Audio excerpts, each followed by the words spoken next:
Okay, Dad. Today I want to talk about something a little bit different. I want to look at the ESG movement and how it's impacting us here in the United States and also in Europe. It seems to be really taking root in both of these places in the collective West, excluding Japan and Korea.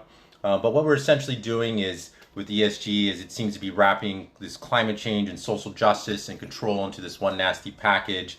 And we're introducing almost a whole new set of accounting rules for companies to abide by. That instead of focusing on the bottom line and profitability and creating good products and services, that's not good enough now. Now we have to look at making sure that you have the right amount of diversity on your board and your hiring practices. What is your carbon footprint? And it seems to be becoming more and more entrenched. And even though there is becoming a lot of pushback, that we're seeing negative impacts on this, we see farmer protests throughout Europe, and a lot of people are rejecting this idea, but it seems to still be plowing forward.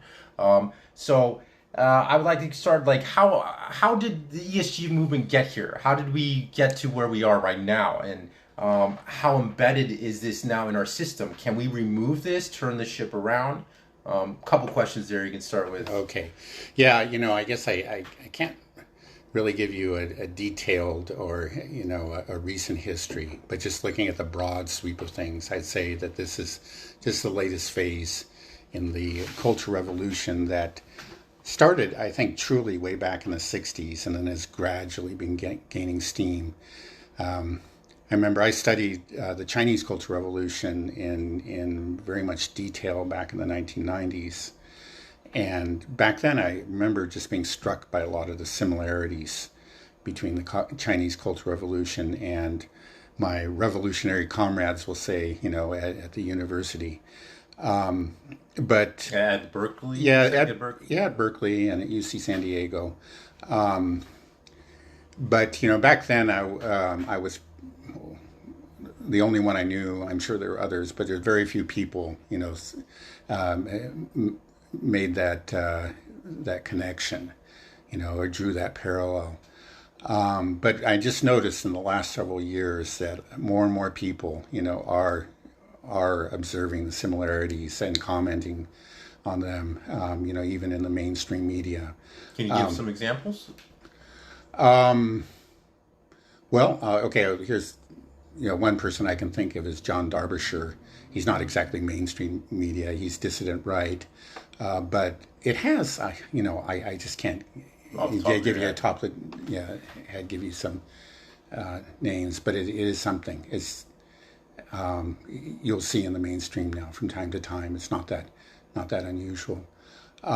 So yeah, we've been having a cultural revolution, something that did start with the student revolutionaries back in the 60s. But they made their long march to the institutions, and one institution after another fell. And the most recent and, in some ways, maybe the most important is the, free enterprise, or, or at least the major corporations. They've gone woke, as a lot of people have commented on. And this ESG is a way of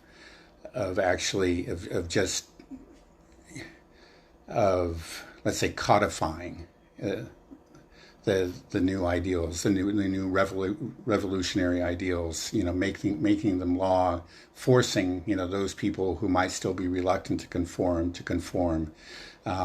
Subjecting them to penalties, just the way that the IRS subjects. Let's say, Everyday citizens. Or just miscreant taxpayers, or what the penalties. If you don't follow the tax code, you pay the price. The IRS will get you. And now, if you don't go woke, along with your colleagues in whatever profession you're in or whatever, you're going to pay the price. I mean, it's been informal, but this seems like a formalization of it, meaning that they're actually making the rules. It might not be law, but it might as well be, because if you got a company, you've got to have a high ESG score. I mean, that's certainly the intention in the EU, and in my mind, I'd like to break it apart because we have the environmental and the social aspect. What I've seen, it seems like to me in the United States, we've went pretty far on the social stuff. But we've also been seeing a lot of pushback. For example, Bud Light with the can for Dylan Mulvaney, and then Target with sort of trans kids apparel and this type of stuff has been getting a big backlash, and we see billions of dollars wiped out of these companies' market share because of going woke. I feel like there's a pushback on the social side. Right. The environmental side, I think, is a little bit more nefarious because it sounds so rosy. The environment is something we all love, and we want to. The idea of going green is nice, and I feel in Europe, I'm not so aware of the social diversity quotas. I do see a bit more of the environmental side. Yeah, well, they certainly have gone farther in that direction. And for example, the Nord Stream debacle. The fact that Germany accepted this is, I think, just part of the same mindset. There are people in charge that want to take us into a green utopia, and like you or like a lot of people, it's not that I hate the environment or anything, but but these are just truly unworkable ideas, which are going to have severe consequences for everybody. I mean, again, this is the problem when you put people in charge who don't really understand the nuts and bolts of how a country works, an economy works. People have ideals, and that was their education, and it was actually through being faithful to these ideals and expressing them effectively, and being loyal party members, let's say, they rose to the top. They didn't rise to the top because they really understood how the world worked and they had workable solutions. Going back to the Chinese Revolution or the Cultural Revolution, there was a saying then, better read than expert. You mean that you would Mao wanted people that were ideologically pure, and that was their expertise, their understanding of their respective professions or areas of business or whatever, it was secondary. Above all, it was ideological purity. So when you chose a doctor, you chose a doctor on the basis of party loyalty. When you admitted students to an engineering college, it was, again, the purity of their thought, not their ability to do math. That was secondary. And the consequences were disastrous for China. China, lost a couple of decades. They've worked themselves out of it. But we're doing something, not exactly on the scale or in the manner that they're doing it, but we've put people in charge, it seems, who really, again, place ideological purity above all. It's a new kind of purity. It's the woke purity. It's the, and the green purity. You can already see the consequences. Europe is beginning, and Germany in particular, is beginning to deindustrialize, and there just doesn't seem to be an awareness or even a concern among the leadership. But this is insane. Again, it's unworkable. The results will be catastrophic, and eventually they'll learn that all their ideals, any ideals that you have must be founded on reality. And if you don't have a grip on that reality, then you lose everything, including your ideals. I mean, Germany wants to be, a kind of a virtuous society that exerts influence around the world. Well, if it becomes poor and wretched, it's going to lose that ability. Mm-hmm. And it seems to me that they've chosen a path that will lead them to being poor and wretched. And so how did it play out in the Cultural Revolution in China? And it played out pretty disastrously, right? We had the Cultural Revolution. Right. There was also the Great Leap Forward. Those Yeah. are two separate. Yeah, the Great Leap Forward preceded the Cultural Revolution by 10 years and was kind of the background to it. It was an absolutely, and similar. Again, it was Mao didn't have any understanding of economics whatever, but he just decided that, okay, we're going to catch up with Britain. We're going to surpass Britain and catch up with the U.S. and we're going to do it, according to these ideas that I just picked up last night or whatever, and we're going to tell, we're going to mobilize the enthusiasm of the masses. It's all about commitment and willpower, and the technical questions, those boring kind of questions about the kind of that involve the mechanics of the economy or of industry. He never had any patience for any of that. Mm-hmm. And so he just launched the whole country or the countryside on a mad dash, to industrialize, but not according, without the real input of the experts. It was simply his ideas and the enthusiasm of the masses and of, the cadres and the Communist Party beneath him. And it led very quickly to catastrophe. Maybe 30, 40 million people died, starved to death. And that, as a consequence, Mao was pushed aside. He was essentially defanged, and they kept him there sort of like a mascot for some years, but he fumed and raged and plotted his revenge. He wanted to take power again, and he did it through the Cultural Revolution. The Cultural Revolution, again,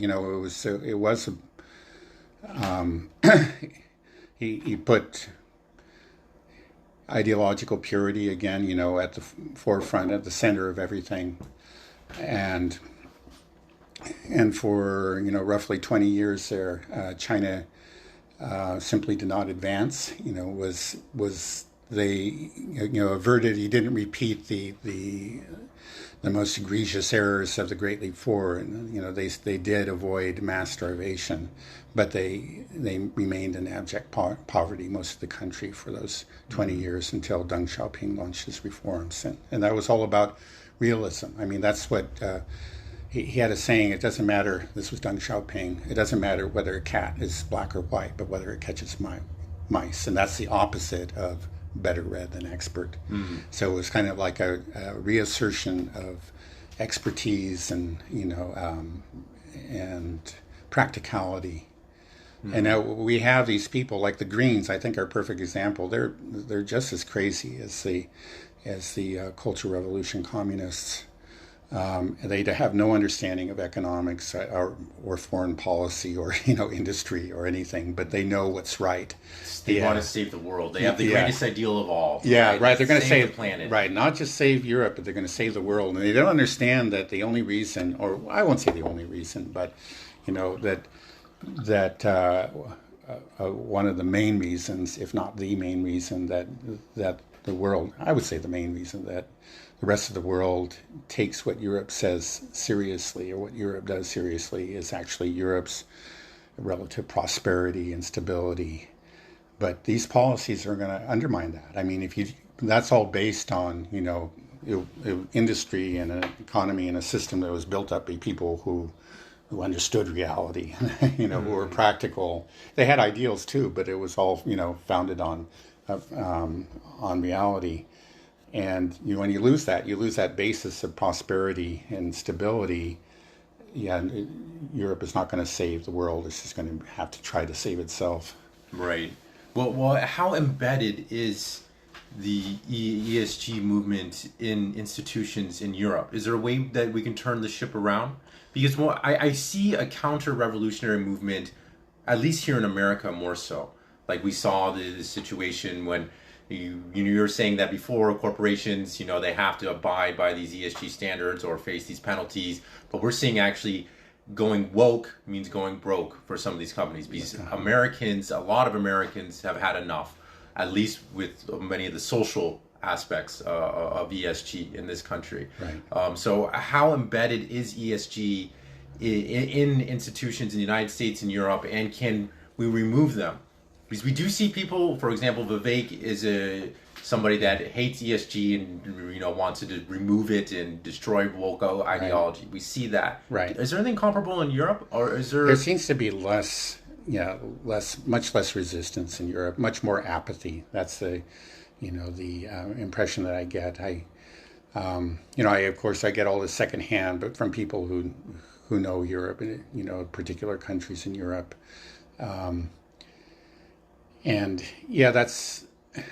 There is more dissent in the U.S. There is more of an opposition, in the general public. It might be often inchoate and maybe, lacking in intellectual rigor, or, certainly unorganized and rough at the edges. You can say all these things. I know exactly the people you're talking about. Yeah, right. Yeah, I think we all know them. But it exists, and it's real, and it's important. Thank God for those people, because when corporations see what happened to, for example, Budweiser, or Bud Light. Yeah, well, how Budweiser suffered as a result, right. Of the Bud Light fiasco. Other CEOs, they stand up and they take note. That's an example. That it does put a little bit of the fear of God in them.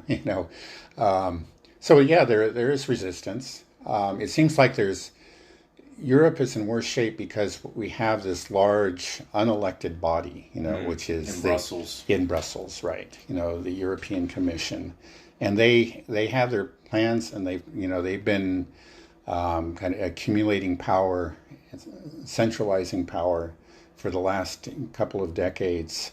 And, they know what they want to do. They regard public opinion as just an obstacle that they're confident they will overcome. And, it seems like this ESG plan actually, creating this new accounting system for all companies, and not just applying to the companies in Europe, but, demanding that companies outside of Europe that do business with Europe, they too must comply.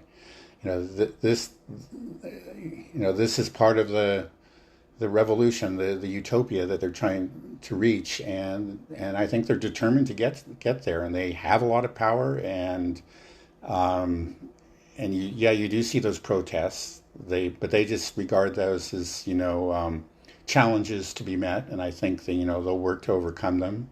They've overcome protests in the past.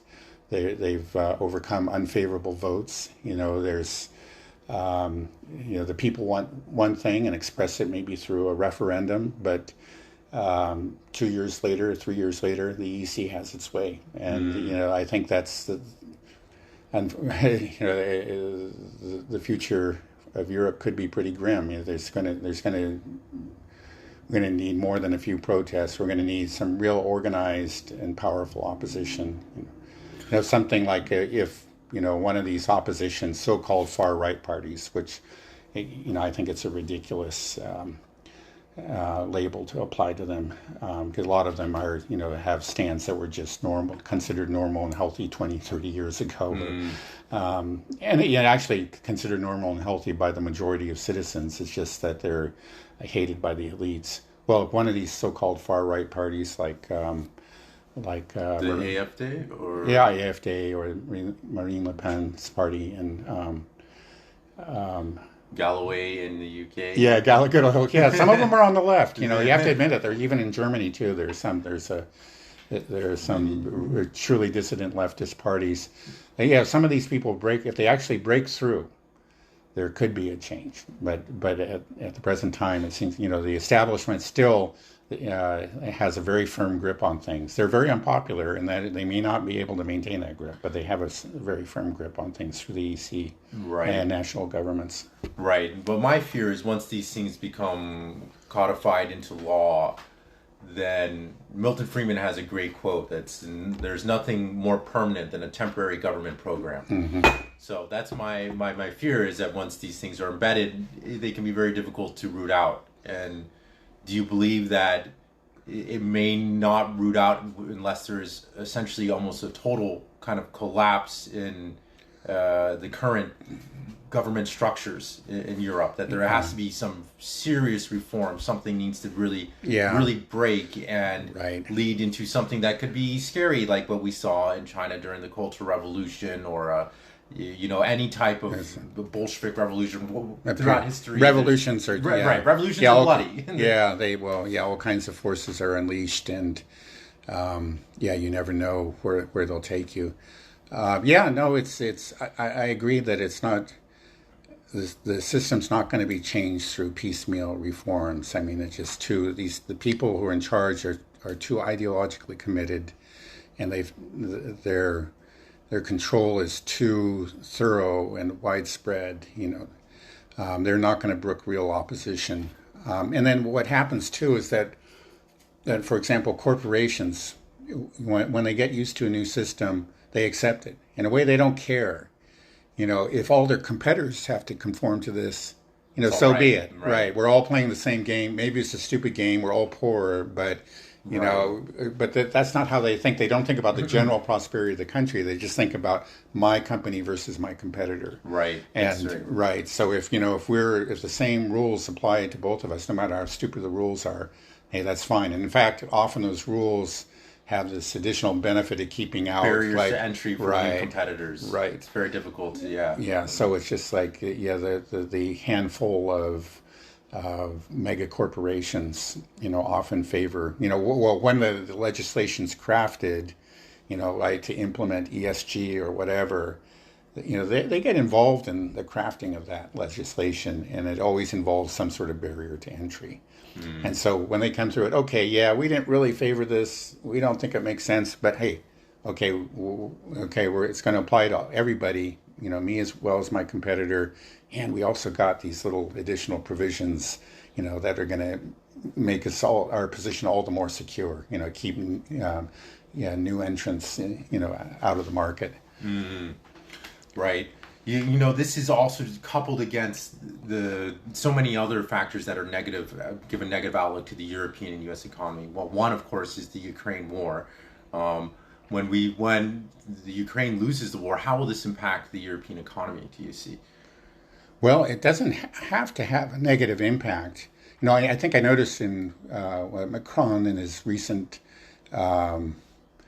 I guess it wasn't exactly a speech, but the interview that he gave, that was billed as something history making, and turned out not to be. But in the talk, or in the answers that he gave in that interview, he claimed that the Ukraine war had led to a loss of energy resources for Europe. And that's actually not true. It's not the Ukraine war per se. It's actually Europe's response to the Ukraine war. And so there's really nothing about the Ukraine war per se that needs to have a negative effect on the European economies. So, if Russia is victorious, it's within the power of European governments to say, okay, well, we got that wrong. Hey, let's make peace with Russia. Let's, establish a neutral Ukraine, and let's get the gas flowing again. Let's get trade going again. It could lead to, but I'm afraid that's not how they're going to respond. Right. Well, I guess I should say that because of the stance that Western Europe and the United States took against Russia during this war, by placing these sanctions on countries, on Russia and Iran, Belarus, that these are backfiring, and it's leading to the creation of BRICS. And Russia has shown that you don't need to be part of the U.S. financial system or the European financial system to survive. Right. And this, in fact, you can even thrive. You can thrive, exactly. Right. Russia did better than all the G7 countries last year in terms of GDP growth. Right. So it shows that, hey, actually, you don't need to be part of this system.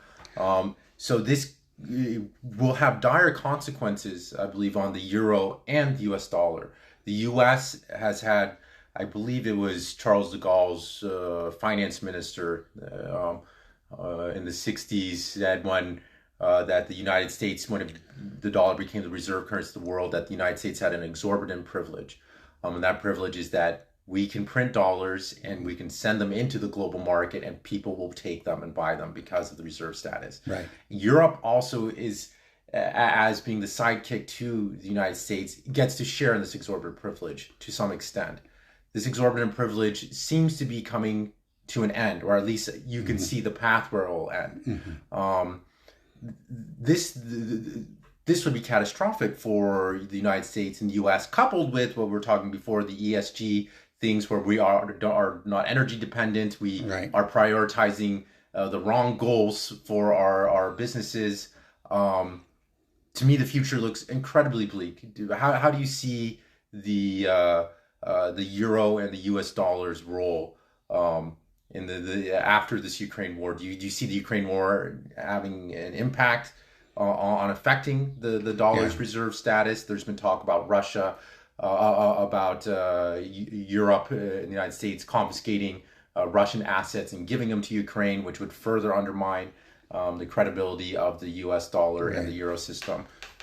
It's a long answer to question, but I would say that it's not so much that the how the Ukraine war ends, but how Europe accepts, the eventual outcome, which is going to be a Russian victory. Already it's had a huge impact. That's just clear. I mean, the U.S. before all the world stated, now we're going to apply the sanctions from hell. We're going to cause the collapse of the Russian economy. Look, here it comes, everybody. Watch this. And it was just the U.S. was like a magician on stage who's supposed to pull a rabbit out of a hat, but nothing came out, and the whole world saw it. And that right there has struck, just a very severe blow to U.S. prestige.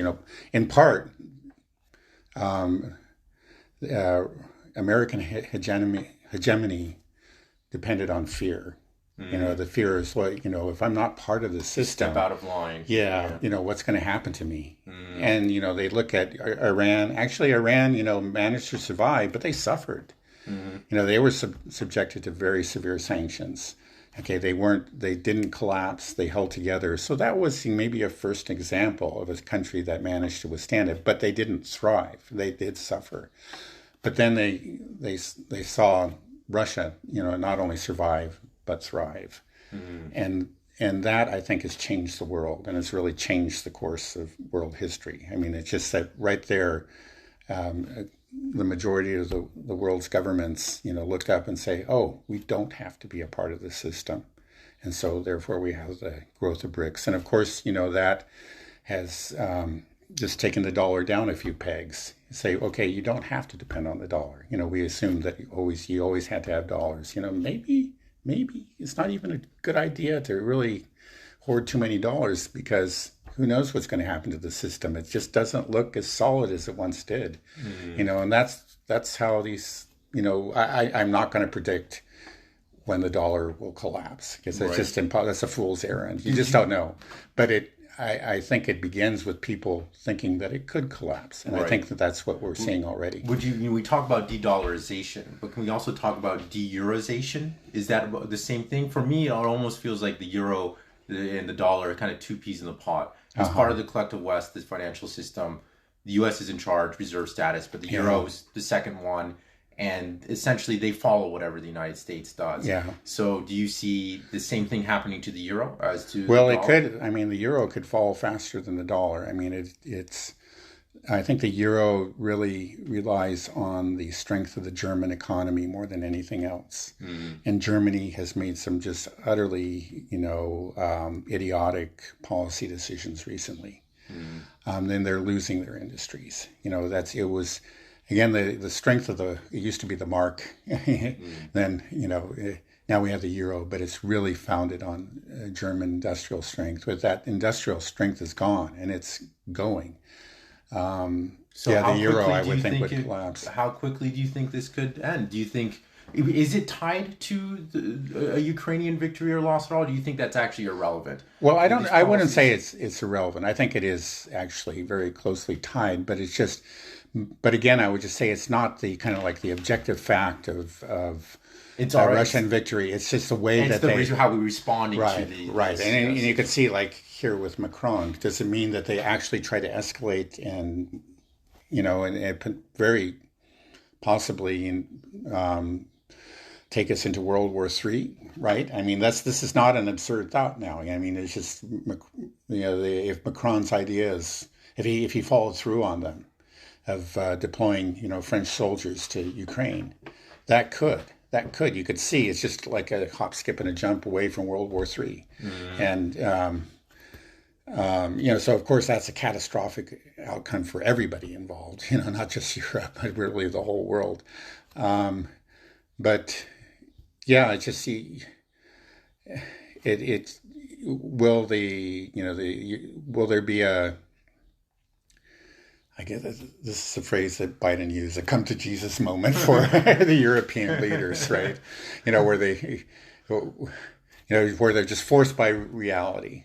Right, or Yeah, their own populations, if they right, have a revolt on the streets, right, and certainly like just the fact of like sort of Russian victory in Ukraine is going to discredit a lot of European leaders. I mean, I think they're already losing a lot of credibility. It's clear, because they very confidently entered into this and made predictions. It's not just about the Russian economy, but kind of suggested that Ukraine would be marching on the Ukrainian armed forces would be marching on Moscow in a year or so, and they seem to really believe it. I mean, they really believe that so-called counteroffensive of summer of last year was going to yes. cut the land bridge to Crimea, and that it would be the beginning of the end of Russia. They really seem to believe it. But now, and a lot of their people just assume, well, my NATO, these generals, they must know what they're talking about. Right. And I'm sure that there's a growing number of people that are saying, well, maybe these people don't know what they're talking about. It just, again, sort of like with the dollar, we're not there right, at the collapse, but it begins with people starting to really question, the wisdom of their leaders. Right. At the end, it's all confidence game, Yeah, and the confidence is starting to erode. right. Right. Yeah, well, you say, I mean, that's something that you found with, like in the last couple decades of the Soviet Union. Yeah, the wise leaders, people began to realize, and eventually it was almost everybody saw were not very wise at all and really didn't know what the hell they were doing. Okay. Well, I think this is a good place to stop. We'll leave it here.